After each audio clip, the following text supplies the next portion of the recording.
सुप्रभात बाल मित्रों, आज 6 अप्रैल है और अभ्युदयवाणी की रेलगाड़ी एक बार फिर से आपको ले चलने के लिए तैयार है। आपके दोस्त और हमसफर प्रेम वर्मा के साथ आज के रोमांचक, ज्ञानवर्धक और नैतिक शिक्षा से भरपूर एक अद्भुत यात्रा में, जहां हम नए विचारों से प्रेरित होंगे, नई जानकारी हासिल करेंगे और जीवन के मूल्यों को समझेंगे। तो आइए इस सफर की शुरुआत करते हैं आज के प्रेरणादायक सुविचार से। असफलता मात्र फिर से कार्यारंभ करने का अवसर होती है। Failure is simply the opportunity to begin again. असफलता को सिर्फ एक अंत ही नहीं बल्कि एक नई शुरुआत का अवसर मानना चाहिए।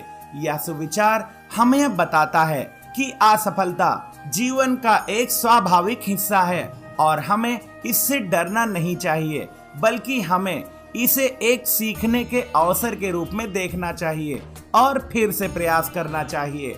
इसलिए अगली बार जब आप असफल हों तो निराश न हों, इसके बजाय इसे एक नए अवसर के रूप में देखें और फिर से प्रयास करें।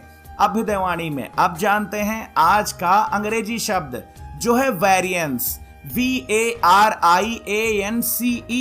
वेरिएंस का अर्थ होता है मतभेद, फर्क या फूट। वेरिएंस आमतौर पर सांख्यिकी, गणित और सामान्य बोलचाल में प्रयोग किया जाता है, जहां दो या दो से अधिक चीजों के बीच भिन्नता या टकराव दिखाई देता है। उदाहरण के लिए राम और श्याम के विचारों में वेरिएंस है।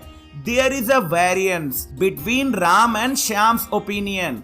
आगे बढ़ते हैं इस सफर में और आनंद लेते हैं आज की पहेली का। ऐसी कौन सी चीज है जिसे हम खाते तो हैं पर उसे देख नहीं सकते?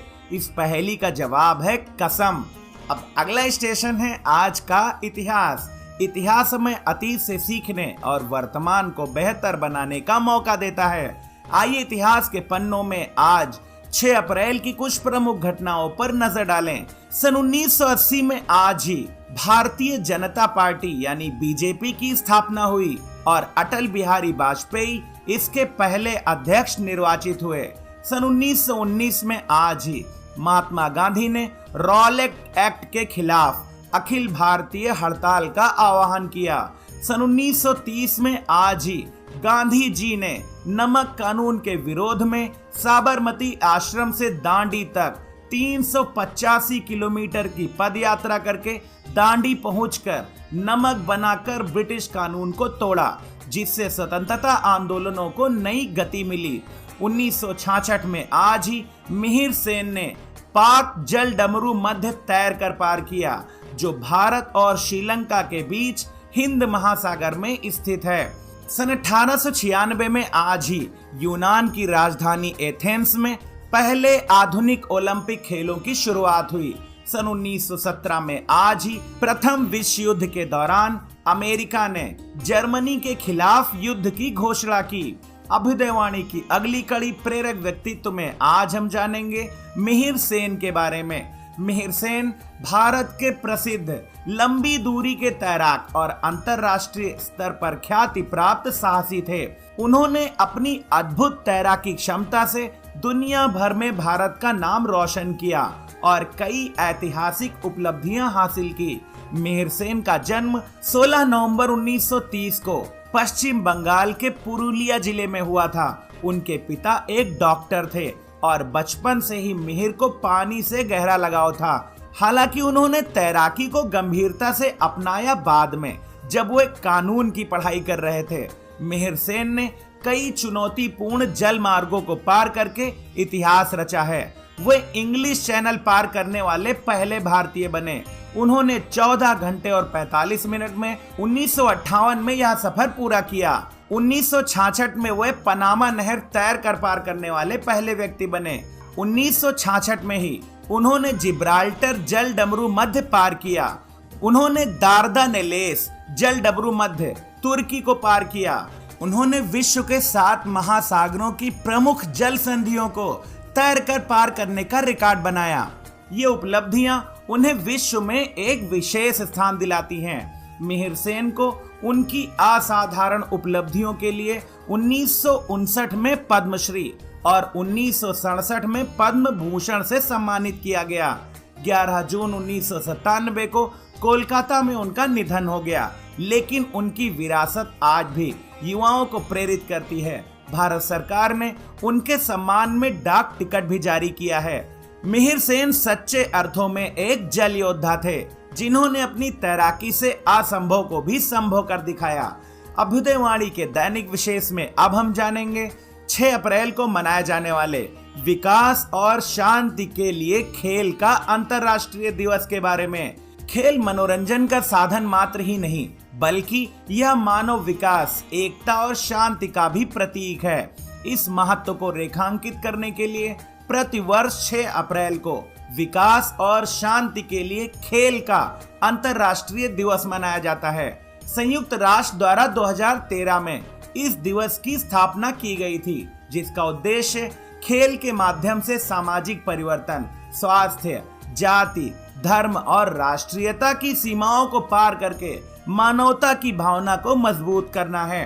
खेल के माध्यम से युवाओं को अनुशासन, टीम भावना और निष्पक्षता यानी फेयर प्ले का पाठ सिखाया जा सकता है। इसके अलावा खेल शारीरिक और मानसिक स्वास्थ्य को बेहतर बनाने में भी सहायक है।